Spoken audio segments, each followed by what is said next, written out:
All right, returning for our second subject. Hope you can hear me from back here. Also in third period today, and I'm going to put the date down for this one too. So today's date. It's nice to have things in sequence. And this is like maybe second page of notes for today.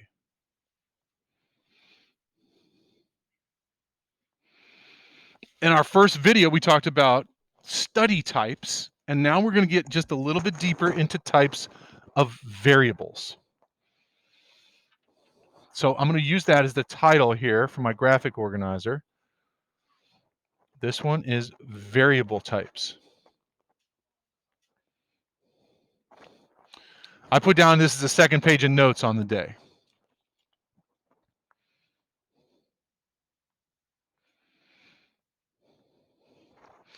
So we have study types in the first video and variable types in this one. And this will go a little quicker, but it's going to come with vocabulary here.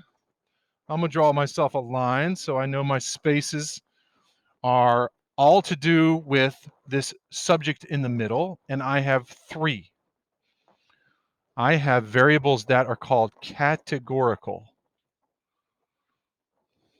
or like a category. That's one type of data. Categorical variables. I can have a discrete. Well, these have definitions I will get to in just a minute.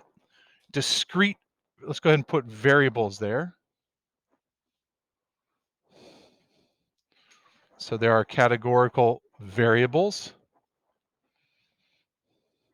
There are discrete variables. And bottom left, I'm going to put continuous variables.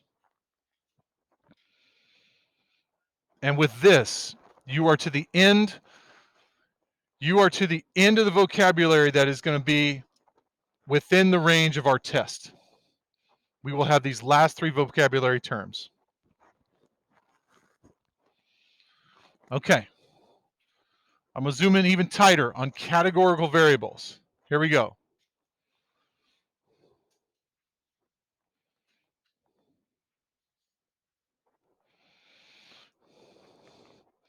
Variables represented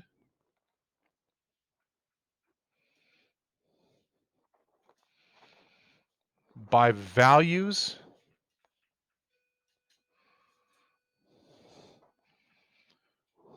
that are names or labels.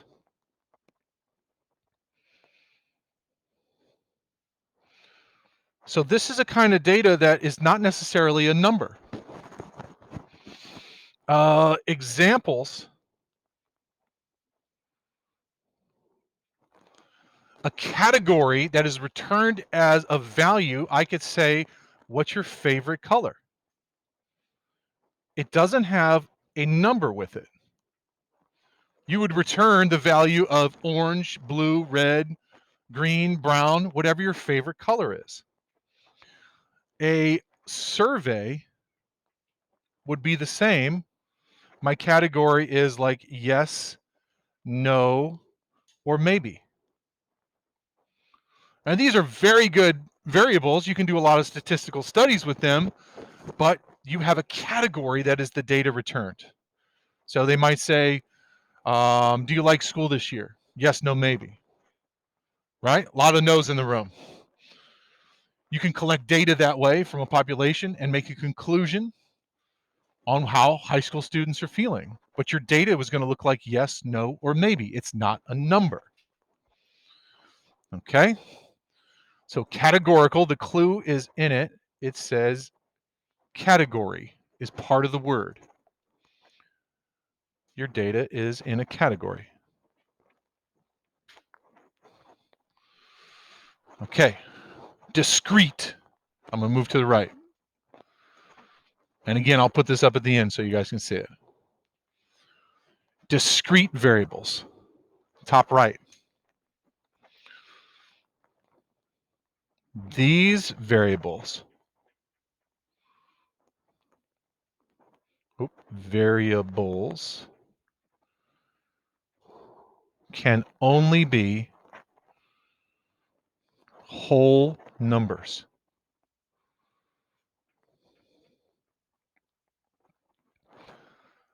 Now, there's not really a great clue in the vocabulary word, but you guys have this as a reference now, and it's going to live in the Google Classroom too.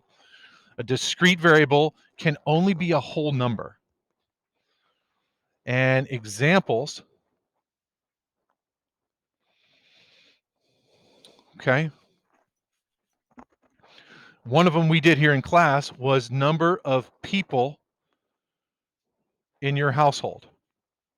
We talked about that a couple of weeks ago.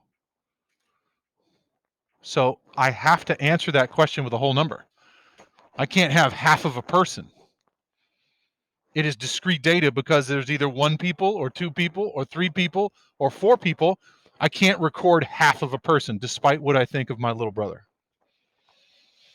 Another is the result of rolling 2 dice. If I add up the numbers on dice, which we played Yahtzee earlier in the year, if we add up the numbers, you can only get a certain set of numbers. I can get a 2, a 3, a 4, and it goes all the way up to 12. But I can't get a number like 4.5 if I roll 2 dice. I will only get a whole number. And these are treated a little differently in statistics because they are whole numbers. You can still do plenty of statistics on these data, but I have to understand in the beginning, there was no finer precision. There's no 2.5, there's no 2.015. Which leads to our last category. Well, I like the speed that we're going here. Are we okay? The last one is continuous data. These variables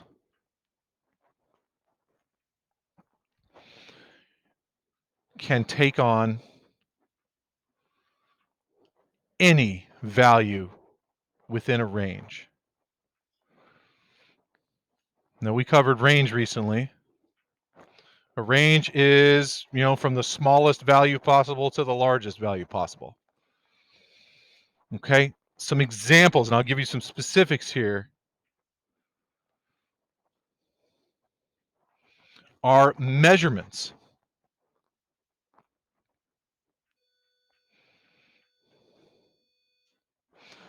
So I can be accurate when I say I'm about 6 feet tall. That's accurate. I can be accurate if I say I'm about 6'1". Or I could say I am 6'1" and 3/4 of an inch. Those are continuous variables because the more precision I have, the more accurate I can be. I'm not counting something that's only a whole number. I'm reporting something that can be measured either with low precision or high precision. So let's put in a height. 6 feet tall. I can be more precise. I can say 6'1" tall. I can say I am 6'1.75" tall. That was the last time I measured it. I've never made 6'2". I could measure myself in centimeters. Wow, I kind of want to know the answer to that.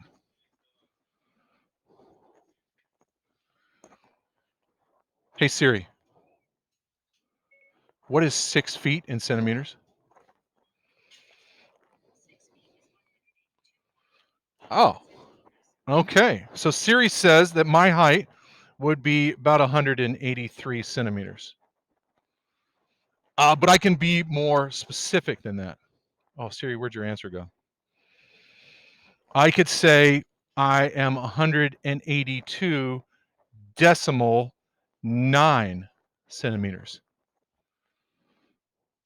These are both measurements of my height. It depends on how carefully I can manage. I could also say I am 182.88 centimeters. So a continuous variable is something that we can measure with increasing precision if we have the right tools for it. Common variables are height, time can be measured very precisely in milliseconds, or length.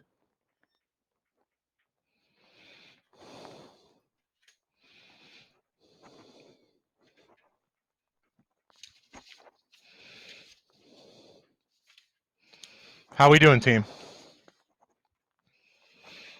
Okay, let's throw up a pop quiz. You ready?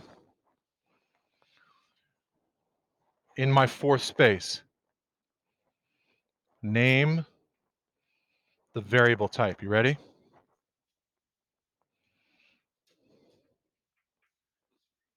All right, number one.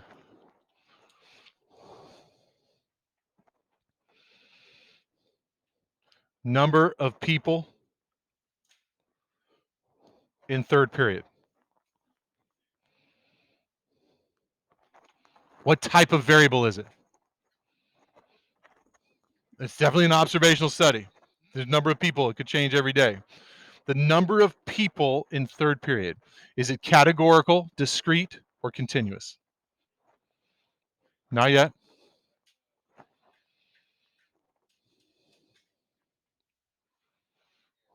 Discrete, agree.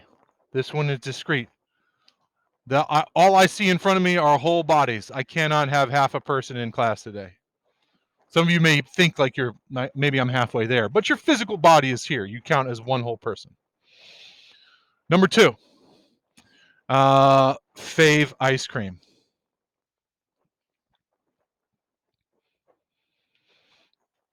Yes, it is a category. My answer for favorite ice cream is going to be like Rocky Road. Oh my gosh, I spelled that so wrong. Vanilla, chocolate, strawberry, chocolate chip. The data itself is the kind of ice cream, so it is a category of answer. Number three, I think you know by process of elimination and the fact that I wrote length, what this last one is. Length of a crab's claw.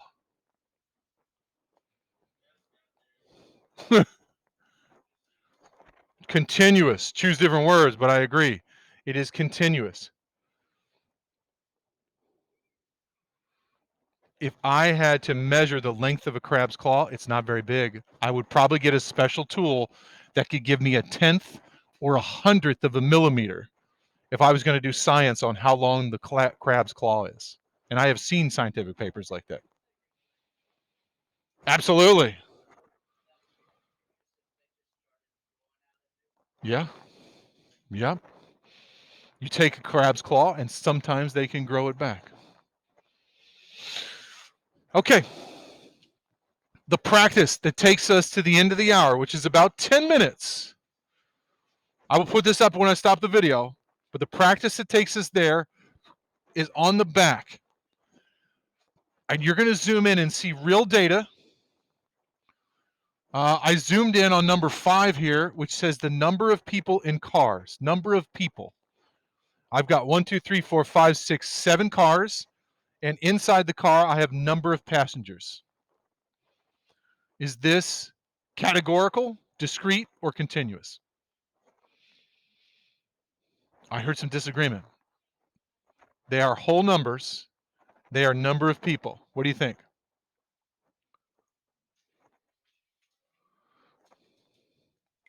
Can I have half a passenger in a car? No. So it makes it a whole number? Very good. This one is discrete. And if you write it down there by the number, you're in good shape. That is discrete. All right, let's pick out another one. I've got data here on school colors. So Rockport Fulton High School is green and gold. And these are a bunch of the schools that are in our area. Very good. The data itself is a category. categorical. So I've written there at the bottom. All right, if you're at home, figure out a way to return to me a list of 1 through 9 here. You need one word to answer it. These data are categorical. I appreciate your attentions at home. Hope you guys are well. Bye for today.